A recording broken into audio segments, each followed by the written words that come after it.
After moving and living in 5 different states, these are probably the things that I would never do again. I think the first and the biggest one for me, especially moving to Denver, is assuming the first few months like really define the whole city and how I feel about the whole city. In the first couple months when I moved to Denver, I had like a very traumatic experience. I truly like didn't leave my house, and I mean, I'm already a homebody, but I really just like didn't leave my house and didn't want to go anywhere. And obviously, the first few months of moving to a new city without knowing a soul, it's going to be lonely. It's going to be a little boring. Didn't really give the city a chance. And I think the second thing that kind of like piggybacks off of that is comparing the city that you came from to this new city. When I moved to Denver, I came from Southern California, and it was literally the best city area I've ever lived in. I loved where I lived. I was close to Disneyland. I was close to the beach.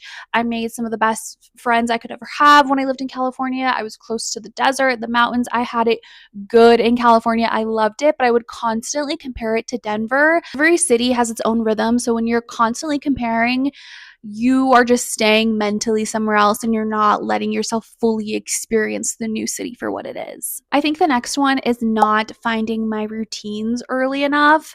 I think I really felt like I had to be like settled to start building and finding my routines. But I realized like your routines are what help you feel settled. Going and finding that new coffee shop or going to that new yoga or Pilates studio to make it yours, like that's what makes you feel settled. And I felt like I just kept like pushing it off to finding your grocery store or finding that coffee shop or finding that place that you're going to go on a walk to. I think those things really help when you first move because it makes you feel a little bit more settled and that the city is a little bit more familiar to you. So those are the things that I would never do again as somebody who's lived in 5 different states. I think I am settled for a while and I'm staying put. As always, thanks for watching and I will see you in the next one.